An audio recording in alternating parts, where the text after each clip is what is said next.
दोस्तों 4 मार्च को हमारा कक्षा 12वीं का भौतिक शास्त्र फिजिक्स का एमपी बोर्ड एग्जाम का पेपर है। लगातार तैयारी कराते जा रहा हूँ, इसलिए सबसे पहले ही आपको 2 अंकी वाले 3 अंकी वाले महत्वपूर्ण प्रश्न उत्तर आपको कंप्लीट करा दिए। साथ ही वस्तुनिष्ठ में आपको लेकर चलते जा रहा हूँ। क्रम से वीडियो देखना चाहते हैं 12th फिजिक्स टॉपर सीरीज 2025 के नाम से प्लेलिस्ट है, तो प्लेलिस्ट पर जाकर क्रम से वीडियो देखकर आप तैयारी करते जाइएगा।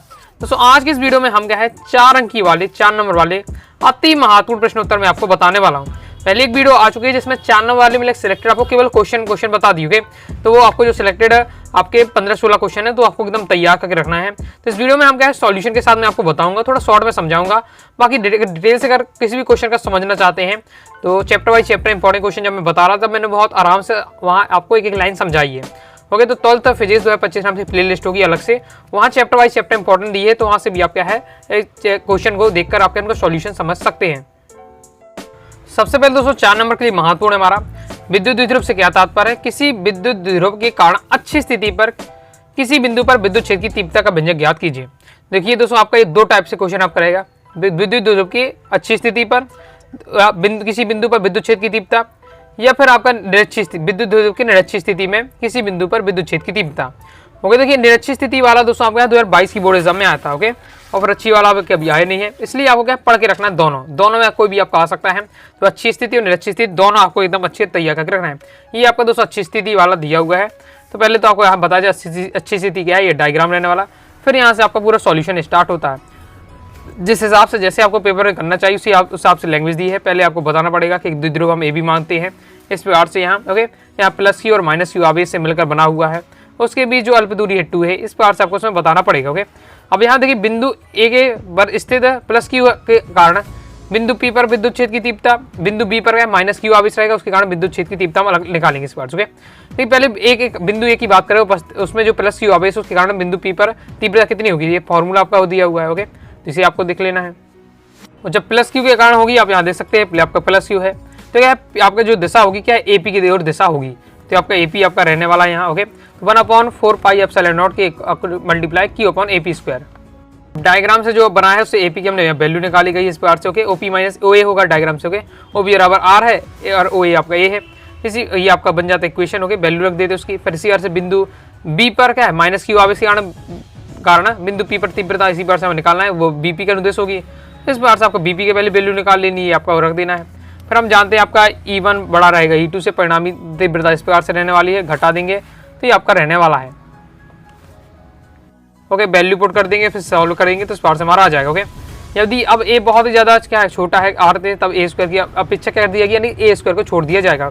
ओके, ए को छोड़ दिया जाएगा तो बाकी इस प्रकार से आपका रहने वाला है। ओके, अब मैं थोड़ा बहुत शॉर्ट में समझा रहा हूँ, बाकी प्रॉपर पढ़ना चाहते हैं चैप्टर वाइज चैप्टर इंपॉर्टेंट जब मैं आपको बता रहा जब मैंने एक लाइन अच्छे समझाई है, तो आपको क्या 12th फिजिक्स 25 से प्ले लिस्ट होगी अलग से, चैप्टर वाइज चैप्टर इंपॉर्टेंट दिए हुए, तो वहाँ से आपको जाकर देख लीजिएगा वीडियो।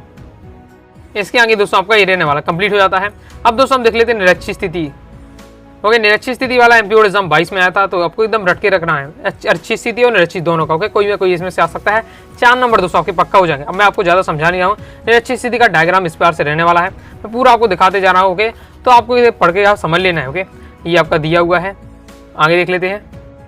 इसके आगे दोस्तों आपका ये दिया हुआ है। ओके, तो पूरा आपको क्या है अच्छे से समझ कर आपको क्या है पूरा तैयार करते जाना है।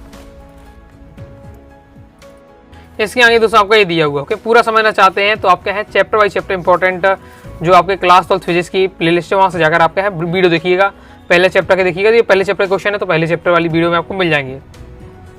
इसके बाद दोस्तों आपको नेक्स्ट टॉपिक तैयार करके रखना है 4 नंबर के लिए गॉस का प्रमेय, बहुत ज़्यादा महत्वपूर्ण है।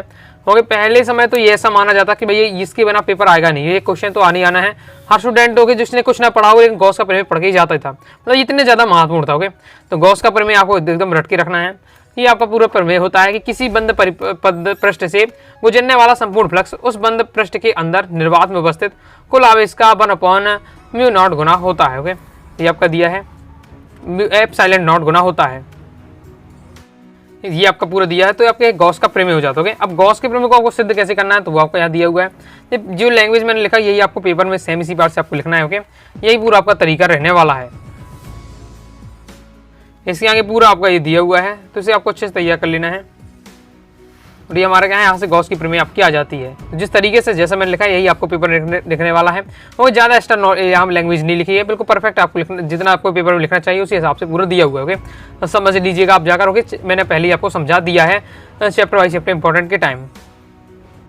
नेक्स्ट, गाउस के नियम के से कूलाम के नियम की है स्थापना का नियम। गाउस के नियम से हम कैसे कूलाम के नियम को आपको निकाल सकते हैं वो आपसे पूछा जा रहा है। तो इसमें आपको क्या है, गॉस के नियम को लेकर चलना है और कूलाम का नियम आपको निकालना है। ये आपका दिया हुआ डायग्राम, ये आपकी लैंग्वेज रहने वाली है। तो 3 से 4 लाइन लैंग्वेज, तो लाइन की मैं आपको यह लैंग्वेज बतानी पड़ेगी, आपने क्या माना है। ओके ओके, फिर यहाँ से आपका सॉल्यूशन स्टार्ट हो जाता है, कैसे आपको करना है पूरा आपको मैं बता रहा हूँ।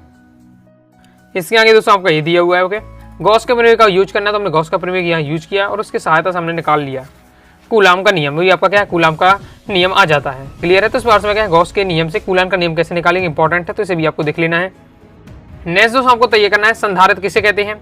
समांतर प्लेट संधारित्र के लिए आपको व्यंजक निकालना है। तो ओके, संधारित्र क्या होता है कि एक संधारित्र ऐसी युक्ति होती है जिसकी सहायता से किसी भी चालक का जो आकार होता है और आयतन बढ़ाए बिना हम उसकी धारिता बढ़ा सकते हैं। यानी जो हमारा चालक उतना ही रहेगा, लेकिन उसके हम ऐसे उसमें सिस्टम सेट कर दे कि उसकी जो धारिता है, विद्युत धारिता वो बढ़ जाए, वो आपका संधारित्र कहलाता है। अब समांतर प्लेट संधारित्र होता है, उसको आपको क्या 4 नंबर के लिए आपका लॉन्ग में, यानी 3 नंबर में भी आ सकता है, 4 नंबर में भी आपका आ सकता है।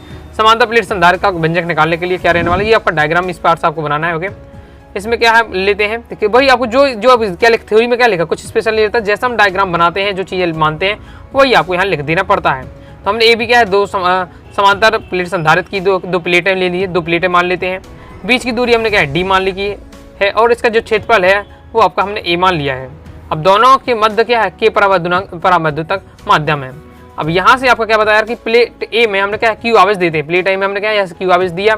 जैसे हम प्लेट ए में क्यू आवेश देंगे तो हमारी जो दूसरी प्लेट होगी उसकी इस साइड वाले में, जो कि इस साइड वाले में हमारे क्या है, ऋण आवेश आ जाएगा। तो धन जब यहाँ है तो इससे क्या है, जिसकी जो देखिए कोई भी धातु उसमें धन और ऋण तो होता ही है, लेकिन यहाँ जो यहाँ का धन है वो क्या ऋण को आकर्षित करेगा अपनी ओर। तो यहाँ इसकी इस साइड वाले हिस्से में क्या है, ऋण आ जाता है। उसके पीछे वाले में क्या होगा, जब इस साइड ऋण आवेश आ गया तो पीछे वाले धन आवेश होगा। तो ये धन आवेश होगा, ये क्या है पृथ्वीकृत कर दिया गया, तो पूरा जो धन आवेश है वो क्या है पृथ्वीकृत है, यानी पृथ्वी में चला जाता है। वही चीज़ बात है यहाँ पूरे पद को बताई जा रही है। इस बार से आपका दिया हुआ है, तो इसे आपको तैयार कर लेना है। ओके, ये आपका पूरा दिया हुआ है। दोनों प्लेटों के बीच विद्युत क्षेत्र की तीव्रता, फिर ए और बी के बीच अगर विभवांतर निकालते तीव्रता गुणा आपका क्या हो जाएगा, दूरी हो जाएगा। बस आपको क्या है, यहाँ पर आपको संधारित्र की धारिता का फॉर्मूला लगाना है, धारिता C = Q/V, तो उससे हमारा निकाल आएगा। ओके, अगर वायु निर्वात के लिए रखते हैं तो K = 1 हो जाएगा, तो आपका ये रहेगा व्यंजक। क्लियर है? ये आपका समांतर प्लेट संधारित्र का व्यंजक। इसके बाद नेक्स्ट, संधारित्र का श्रेणी क्रम संयोजन क्या होता है। संधारित्र का श्रेणी क्रम संयोजन और समांतर क्रम संयोजन, ये आपको पढ़ के रखना है। श्रेणी क्रम यानी एक लाइन से जोड़ देना, एक संधारित्र, ये दूसरे संधारित्र, तीसरे संधारित्र, तीनों को क्या है एक से इस बार से हमारा जोड़ दिया है, तो सीधे जुड़ा है वो आपका क्या है कहलाएगा, श्रेणी क्रम कहलाएगा। ओके, तो इसी बार से पहले हमने लिख दिया, और ये सिंपल भी आप एक बार तो 1-2 बार पढ़ेंगे, अच्छे से समझेंगे तो आपसे बन जाएगा। हमने 3 संधारित्र लिए, C1 C2 C3, ये क्या है संधारित्र लिए गए, एक ही धारिता है जी। ओके, पहले वाले की धारिता C1, दूसरे वाले की C2 धारिता, तीसरे वाले की C3 है। ओके, जब हम पहले प्लेट में क्या है धन आवेश देते हैं, तो दूसरी वाली जो प्लेट है इसमें क्या है ऋण आवेश इस साइड आ जाएगा। ओके, पर जब इसमें ऋण आवेश तो साइड आपका धन आवेश, तो धन आवेश क्या है दूसरे संधारित्र से जुड़ा हुआ, तो इसमें ट्रांसफर हो जाएगा। यहाँ तक धन आवेश तो ऋण आवेश, फिर यहाँ धन आवेश तो ऋण आवेश, यही सिस्टम आपका चलता रहेगा। तो वही यहाँ आपको पूरा चीज़ बताई जा रही है। और हम क्या मान लेते हैं कि जिनका जो तीनों का विभवांतर है वो क्या है, V1 V2 V3, तीनों का अलग विभवांतर हो जाता है। तो टोटल विभवांतर हम परिणामी विभवांतर पूछे तो क्या है, V1 + V2 + G3 हो जाएगा। हम जानते हैं क्या, जानते हैं V बराबर क्या Q/C होता है, V बराबर क्या Q/C होती है। अब पहले वाले निकालेंगे तो V1 C1 लिखेंगे, दूसरे वाले की V2 C2।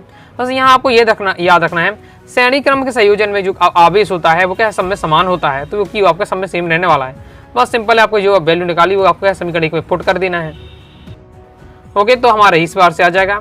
हम जानते हैं अगर हम क्या है, किंतु यदि संयोजन के परिणामी विभवांतर क्या V है तो धारिता क्या हो जाएगी, V = Q/C। बस अब क्या है B स्थान पर Q/C रख देना, ये सॉल्व करेंगे, Q से Q कट जाएगा तो हमारा ही आ जाएगा। तो इस प्रकार का संधारित्र श्रेणी क्रम संयोजन में तुल्य धारिता व्युत्क्रम का धारिता का व्युत्क्रम प्रत्येक संधारित्र की धारिता के व्युत्क्रम के क्या योगफल के बराबर होता है, ये हमारा निष्कर्ष निकलता है। इसी बार से संधारित्र को समांतर क्रम संयोजन, समांतर क्रम में क्या होता है, जो संधारित्र होते हैं ये आपके 2 हैं। ओके, इनको क्या क्रम से ऊपर नीचे, एक के ऊपर नीचे, उसके नीचे इस बार से जड़ाया जा रहा है। ओके, श्रेणी क्रम संयोजन सीधे सीधे और समांतर क्रम संयोजन ऊपर नीचे होता है। ओके, इनका हम क्या है C1 C2 C3 की क्या मानते हैं, धारिता मान लेते हैं। अब ओके, ये साथ इनका जो आवेश होगा, अब इस कंडीशन में इसमें आपको पॉइंट में याद रखना है कि जो आपका विभवांतर होगा वो अब समान होगा। श्रेणी समांतर क्रम में विभवांतर समान होता है और आपका जो आवेश होगा वो सब में अलग अलग होगा। क्योंकि श्रेणी क्रम में क्या होगा कि सब में आवेश आपका क्या होना चाहिए, एक सा होना चाहिए, और विभवांतर दोस्तों आपका क्या है, अलग अलग होता है श्रेणी क्रम में। ओके, तो देख लेते हैं हम। जो कि समांतर क्रम में विभवांतर समान होता है, आवेश अलग अलग होता है। ये पॉइंट आपका याद होगा तो दिक्कत आपको बिल्कुल नहीं होगी। जो चीज़ यहाँ चित्र बनाएंगे वो चीज़ यहाँ से दर्शाई जा रही है इस प्रकार से। अब टोटल अगर मैं पूछूँ आवेश कितना है, परिणामी आवेश है, तो तीनों के क्या है, आवेश जोड़ेगा Q1 + Cu2 + Q3 हो जाएगा इस प्रकार से। ओके, फॉर्मूला वही हम अप्लाई करेंगे। अब Q की वैल्यू निकालिए, Q1 बराबर C1 V हो जाएगा, Q2 बराबर C2 V हो जाएगा, Q3 बराबर C3 और आपका B हो जाएगा। अब यहाँ क्या है, ये आपको याद रखना, क्या मैं बता चुका हूँ, समांतर क्रम संयोजन में जो विभवांतर होता है वो समान होता है। इन सब की जो वैल्यू निकाली वो समीकरण 1 में हम रख देते हैं, तो आपका इस प्रकार से आ जाएगा। ओके, अगर संयोजन की कुल धारिता C है तो Q = CB हो जाएगा। Q के C भी लिख सकते हैं, आपका C से C, आपका यहाँ B से B कट जाएगा तो C = C1 + C2 + C3 आ जाएगा। तो यही आपका है समांतर संयोजन में तुल्य धारिता प्रत्येक संधारित्र की धारिताओं के योग के बराबर होते हैं। क्लियर है। आगे नेक्स्ट क्वेश्चन आपको तैयार करके रखना है। एक लंबी परिनालिका के स्वप्रेरकत्व इंपॉर्टेंट है, प्रीवियस पेपर में आ चुका है। एक लंबी परिनालिका का स्वप्रेरकत्व क्या होता है, 4 नंबर के लिए इंपॉर्टेंट है, तो ये आपको सीख के रखना है। अब मैं आपको ये कॉपी सब इसलिए पूरा बता रहा हूँ क्योंकि ये उसी तरीके से लिखा हुआ है जैसे आपको पेपर में लिखना चाहिए। तो गाइड की लैंग्वेज और गाइड का जो तरीका होता है बिल्कुल सब अलग होता है। आपको जानते होंगे ये अपना नोट्स का पूरा इस पर तरीका रहने वाला है। तो जिस तरीके से मैं लिखा इसी सब बोर्ड एग्जाम में लिखना है, फुल आप मार्क्स मिलेंगे और इसमें थोड़ा आपको समझ में भी आ जाएगा। जैसे हमें क्या है, लंबी परिनालिका का स्वप्रेरकत्व निकाला है, तो माना कि परिनालिका की लंबाई हमने L मान ली है, फेरों की संख्या N मान लेते हैं, कैपिटल N, और अनुप्रस्थ काट का क्षेत्रफल A मान लेते हो। ये आपका डायग्राम रहने वाला। अब प्रति इकाई एकांक लंबाई में हम फेरों की संख्या निकालते हैं तो N वाला क्या है, कैपिटल N/L हो जाएगा। बस इसी प्रकार से यदि परिनालिका में जो धारा प्रवाहित हो रही वो I है तो परिनालिका के अंदर उसका अक्ष पर उत्पन्न चुंबकीय क्षेत्र कितना होगा, ये आपका रहने वाला है। इस बार से आपका पूरा सॉल्व किया गया है, तो ये आपको है पूरा तैयार कर लेना, या पूरा दिया हुआ है, स्क्रीनशॉट आप ले सकते हैं, आप प्रैक्टिस कर सकते हैं।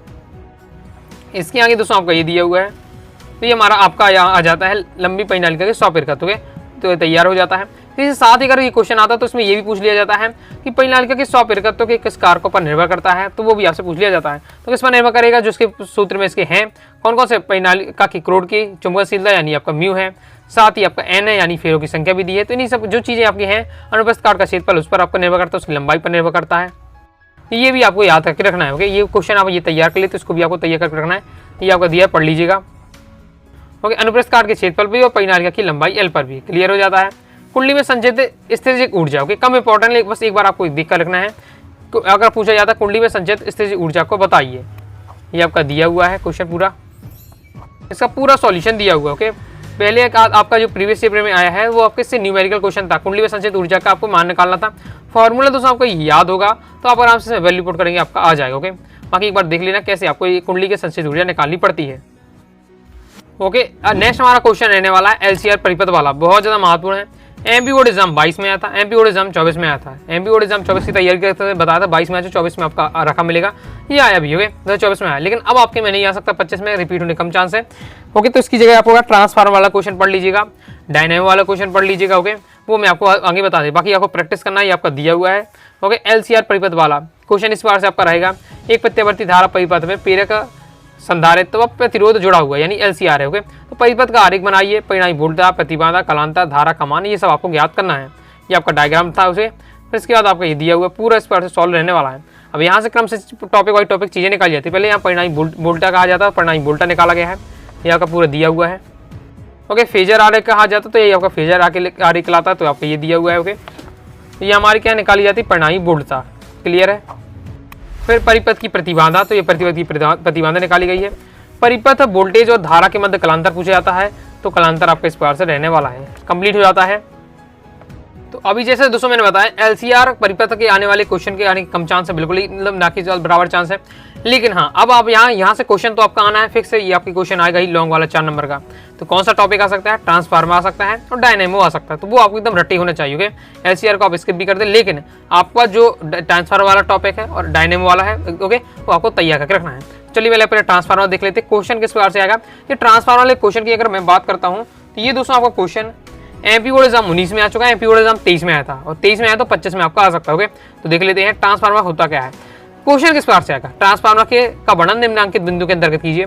नामांकित क्षेत्र, सिद्धांत और परिणाम अनुपात का सूत्र, ट्रांसफार्मर ऊर्जा क्षय के कारण। तो ये आपको 4 पॉइंट में आपको ट्रांसफार्मर के बारे में तुरंत तैयार करके रखना है। एमपीओ एग्जाम 23 में आया है तो 25 में आपको आ सकता है, पढ़ के एकदम रखना है। ट्रांसफार्मर होता क्या है? तो एक ऐसी युक्ति है जो आपकी प्रत्यावर्ती वोल्टता को क्या बढ़ाया या घटाया जा सकता है, यह अन्य प्रेरण के सिद्धांत पर आधारित है। बहुत ज्यादा इंपॉर्टेंट है, ऑब्जेक्ट में हमेशा पूछा जाता है। ट्रांसफार्मर के सिद्धांत पर आधारित है तो अन्य प्रेरण के सिद्धांत पर आधारित है।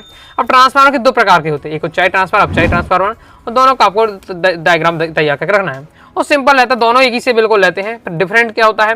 डिफरेंस इसमें यही होता है आपका कि एक प्राथमिक कुंडली होती है, द्वितीय कुंडली होती है, तो फेरों की संख्या में डिफरेंस होता है। जो अगर हम अपचाई ट्रांसफार्मर की बात करते हैं तो उसमें प्राथमिक कुंडली के में फेरों की संख्या ज्यादा होती है, द्वितीय कुंडली में फेरों की संख्या कम होती है। यही उच्चाई ट्रांसफार्मर की बात करते हैं तो प्राथमिक कुंडली में फेरों की संख्या कम, द्वितीय कुंडली में क्या है, फेरों की संख्या ज्यादा। तो ये अंतर होता है। बाकी देखिए डायग्राम बिल्कुल सेम ही रहने वाला है, तो ये भी आपको डायग्राम सीख के रखना है, क्योंकि पेपर में आपको क्या है, नामांकित चित्र बनाना पड़ेगा। तो यही आपको जैसे मैंने चित्र बनाया सेम आपको यही आपको बनाना है। इसके बाद दोस्तों ट्रांसफार्मर की कार्यविधि दी हुई है, लेकिन वैसे पेपर में आपकी कार्यविधि नहीं आती तो एकदम रटने की आवश्यकता नहीं, बस समझने की दृष्टि से दिया हुआ है। हाँ, इसके आगे नेक्स्ट आपको सिद्धांत जरूर पढ़ के रखना है, क्योंकि परमाणुपात का जो सूत्र निकलता है उसी के माध्यम से निकलेगा, तो फिर आपको ये सिद्धांत सीखना पड़ेगा। तो ये आपका पूरा दिया हुआ है कैसे निकाला गया है। ओके, तो ये से आपको पूरा अच्छे से तैयार कर लीजिएगा। ये आपका पूरा दिया हुआ है, परिणाम अनुपात का सूत्र आपको यहाँ निकाला गया है और ये आपको याद भी रखना है।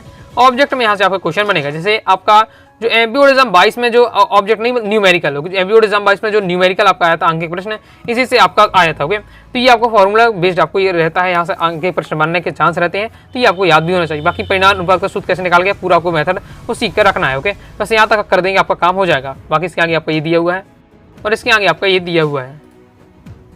इसके साथ ही हमें क्या है, ट्रांसफार्मर में ऊर्जा क्षय के कारण बताने पड़ते हैं। ओके, ये भी इंपॉर्टेंट है, इसे भी एकदम आपको रखना है। 4 टॉपिक है, कौन कौन सा? पहले आपको ट्रांसफार्मर का क्या है, ट्रांसफार्मर का कोई डायग्राम, मतलब आपको डायग्राम बनना चाहिए। इसके ओके, उसके साथ ही दोस्तों आपको उसका सिद्धांत पता हो चाहिए, यानी परमाणुपात का सूत्र है इसमें आपको सिद्धांत हो जाता है। साथ ही ऊर्जा क्षय के कारण, ओके, उन्हें कम करने के उपाय, ये क्वेश्चन आपका रहता है। तो ट्रांसफार्मर ऊर्जा क्षय आपके दोस्तों मैन आपको ये दिया हुआ 4 प्रकार से यहाँ हो रहा है। ताम्र हानि होती है, लौह हानि होती है, सैतिल हानि होती है, चुंबकीय फ्लक्स क्षरण होता है। तो ये आपके दिए हैं ट्रांसफार्मर में ऊर्जा क्षय के कारण।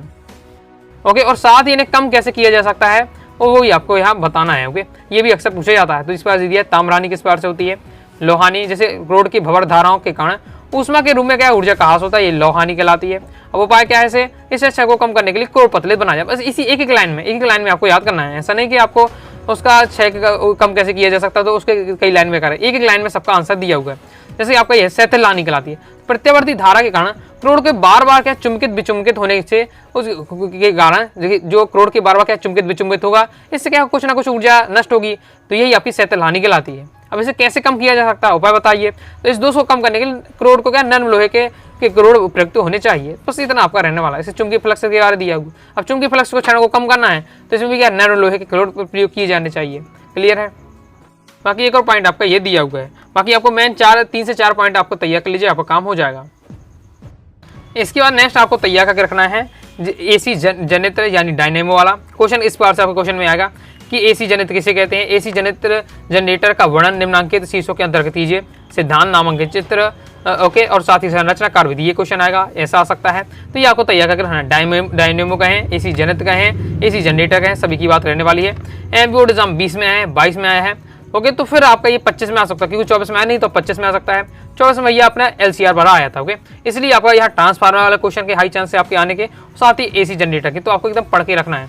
अब एसी जनरेटर क्या है, तो आपका ये दिया हुआ है कि वही युक्ति जो यांत्रिक ऊर्जा को विद्युत ऊर्जा में परिवर्तित कर देती है, एसी जनरेटर कहलाती है। इसका कार्य जो सिद्धांत होता है विद्युत चुंबकीय प्रेरण पर आधारित होती है। फिर सिद्धांत पूछे जाता है, सिद्धांत आपको बिल्कुल शॉर्ट में दिया हुआ है, जिस पर से पेपर में लिखना चाहिए। आपको 3 से 4 लाइन में सिद्धांत दिया, ये आपको तैयार करके रखना है और किस बार से काम करता है। फिर उसको आपको डायग्राम तैयार करके रखना है। एसी जनरेटर का डायग्राम आपका ये दिया हुआ है, तो इसे आपको सीख लेना है। इसके बाद दोस्तों आपको संरचना देख रही है कि इसकी संरचना क्या रहती है, ये आपका दिया हुआ है। 4 पॉइंट में आपको इस तैयार करना है। सिद्धांत, नामांकित चित्र, संरचना और कार्यविधि। ओके, तो ये आपका दिया हुआ, तो पढ़ लीजिएगा पूरी संरचना से बता, बिल्कुल सिंपल आपका दिया। जैसे यहाँ आपका ABCD का एक तांबे का क्या पृथक्करण वाला तार मुलायम होने वाला क्रोड पतली फ्रेम पर क्या है लपेटी गई कोई कुंडी से बना हुआ है, जिसे हम क्या आर्मीचर कहते हैं। आपका आर्मीचर लगा हुआ है। इस क्षेत्र के चुंबक के ध्रुवों के बीच एक धुरी में किसी व्यवस्था घुमाते हैं। इस कुंडली में सर्पी विलय आपके C1 C2 आप देख रहे हैं, ये C1 C2 ये क्या है, ये सर्पी विलय है। जबकि जब कुंडली घूमती है तो ये सर्पी विलय भी उसके साथ घूमते हैं। जबकि जो B1 B2 यहाँ ब्रुश लगाए गए हैं, ये धात्विक पत्तियां के होते हैं, जो क्या है स्थिर होते हैं। जो आपके सर पे बल्ले होते हैं ये घूमते हैं उसी के साथ, लेकिन जो आपके B1 B2 ब्रश होते हैं ये क्या है, स्थिर रहते हैं। ओके, क्लियर है। तो ये आपकी संरचना होती है, बिल्कुल सिंपल आपका दिया हुआ है। फिर आपको क्या है, कार भी दिया जाती है। तो कार विधि कैसे कार्य करता है वो आपका दिया हुआ है, तो शॉर्ट में दिया हुआ है। बस जितना मैंने आपको बताया 3-3 लाइन में आपको क्या है, चीज़ों को तैयार करके रखना है, कंप्लीट हो जाता है। ओके, तो ये 4 अंकी वाले प्रश्न है। ओके, एक और पार्ट आएगा जिसमें कुछ और के 4 नंबर वाले प्रश्न आपको दिख रहे हैं, जैसे आपका अध्याय 9 से आता है, अध्याय 14 से लास्ट में से, तो कुछ जो आपके कुछ रह जाते हैं हम नेक्स्ट वीडियो में कवर कर लेंगे।